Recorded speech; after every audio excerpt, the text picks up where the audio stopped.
Rekoda klas 9 kata form 1 odiochieng' makawuono abich. Erokamano ahinya Joyce Ayudi makare ka in studio mar Nairobi. Wabiro achiel kachiel Homa Bay High School kande kaka inyalo neno pichni mago achiel kachiel en ni jopuonjre mathoth mokalo nie skul kaendi ka gidwaro mondo mi rwakgi e form 1 kendo wang'eyo ni odiochieng' ma kawuono jopuonjre manotimo penj mar klas 8 KCPE ma higa mokalo chako donjo ayanga skunde mag sekondar mopogore manoluongie ka okinyi ma kawuono en morna mar go tach skund sekondar ma yawuoyi ma Homa Bay kaendi kama kaka inyalo neno jonyuol opong'o skul kaendi ka gikelo nyithindgi mondo mi rwaki form 1 ne somo mata mokwongo kama koro skunde mopogore opogore e pacho kaendi dhi nyime kod chenro mar rwako nyithindgi form 1 skunde mopogore manoluongie. Abiro loso kod moko kuom jonyuol ma bende sani koro okelo nyithindgi ka mondo mi rwakgi e form 1 kaendi ka achiel koten skul ni mondo wang'e ni Homa Bay High School en achiel kuom skunde madongo e kaunti kaendi ma rwako kwan jopuonjre mathoth mokalo mag manotimo penj mar KCPE kendo kaka inyalo neno nitie jonyuol mathoth mokalo ma sani koro ni kaendi gi chenro mopogore mar rwako nyithindgi. Mama biro chako kodi nyiswa ni nyingi ng'ato idonjo ka sai neno ka chenro mar rwako nyithinde form 1 chalo nade Homa Bay High School kaendi machiegni. An nyinga Felgon Omboro awuok Karachuonyo Kokoth Ndwara School. Akelo nyakwara odonje form 1 to laini pek manyaka na donj saa 2 pok achopo kata kama ikawe gik mamoko machalo kaka mattress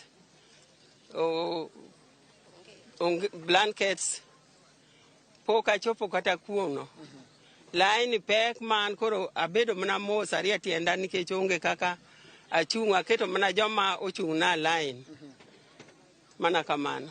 To wang'e ni samoro jonyuol osebedo ka ywago kalore kod nengo mar somo kod gigo eko ma ne dwaro mondo rwakgo nyithindo e skunde. Wang'e ni chalo koi nade e gigo eko manondiki midwaro go nyithindo mondo mi rwakgi e form 1 e skunde mopogore. Gik ma idonjogo e skul ng'eny kendo nengo gi tek makata an kama antie ni pod odhi mana many moko to pesa bende onge wadasa makata ng'ama odhi manyono pok oduogo.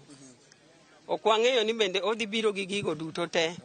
Ngima tek ahinya kamano. Erokamano. Joyce mana achiel kuom jonyuol mokelo nyithindgi ka wachaka loso ne ga achiel kuom jonyuol mokelo nyithindo kaendi kapok waloso koten skul ni mondo nyiswa ni to chenro mar rwako jopuonjre form 1 kaendi biro chalo nade okinyi ma kawuono kama ne jopuonjre chako molo ka okinyi kendo line pod rabora kaendi mar mondo mi rwaki nyithindo e form 1 Homa Bay High School kaendi ibiro chako gi nyingi tinyiswa ni donjo ka sadi to chenro mar timo registration nyithindo gi madonjo form 1 chalo nade Homa Bay High School kaendi machiegni.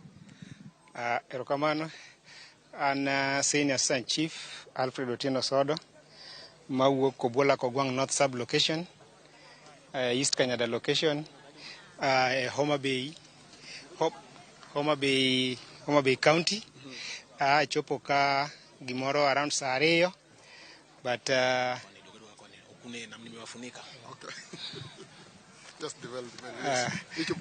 chopo ka saa 2 line moyudo kabur but aneno ka joma timo reason temo o move maber ageno ni kata obedo ni ji ng'eny to in the course of the day yang gini chop kodwa maber. So kang'eni kaka janyuol be sayudo gigo te mane nego bende kelo go nyathi form 1 kaneno ka jonyuol ywago nengo magiwe ko mag somo monego bende nyithindo donjo ga form 1 magi ywago ni nengo gi ni malo kaka in ngamo kelo janyuol ka bende ka isayudo gigo te mondo mi nyathino donjo form 1. Asetemo kaka nyalo mondo ayud gik mane dwarore but na ni ngima to tek nengo be gik moko tek but jonyuol chandore.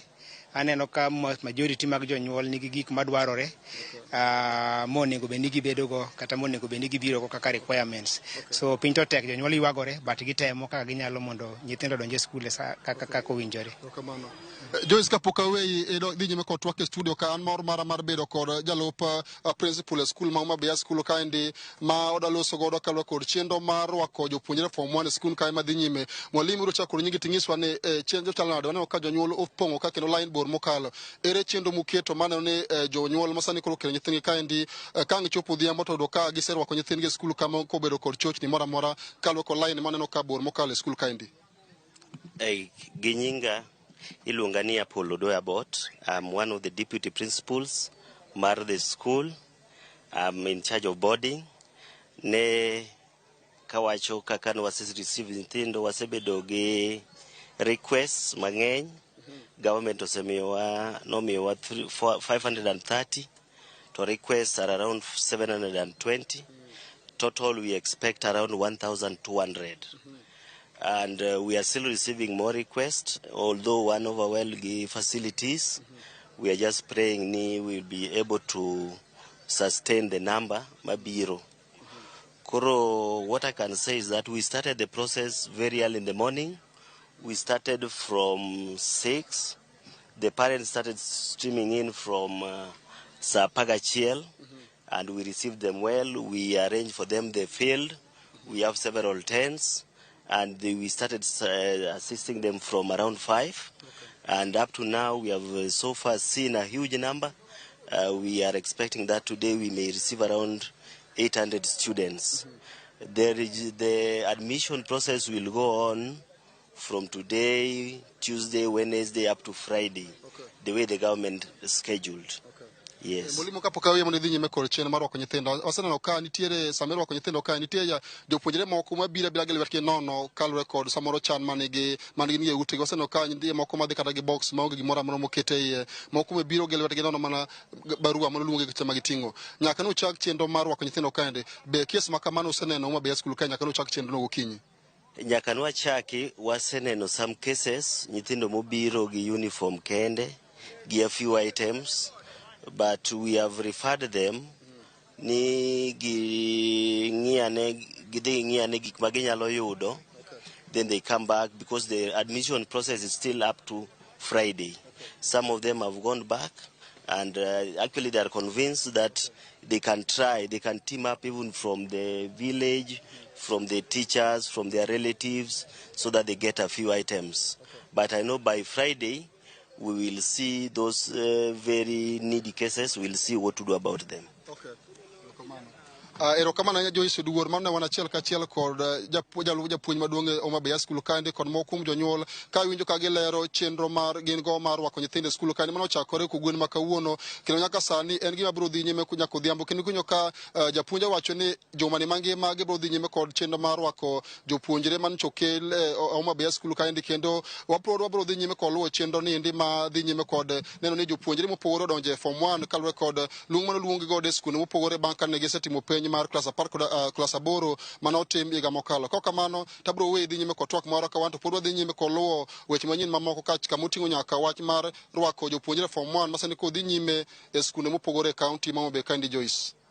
Erokamano inyali abich ka intiere kaunti ma Homa Bay okinyi ma kawuono wawinjo kanyo kaka japuonj maduong' loso kaachiel kod jonyuol ma bendi loso godo kawuono e kaunti ma Homa Bay e kinde ma girwako nyithindo e klas 9 kata form 1 odiochieng' ma kawuono. Wabo medo tudre kodi mar mondo mi nyiswa chal mar wache weche manyien mag odiochieng' ma kawuono.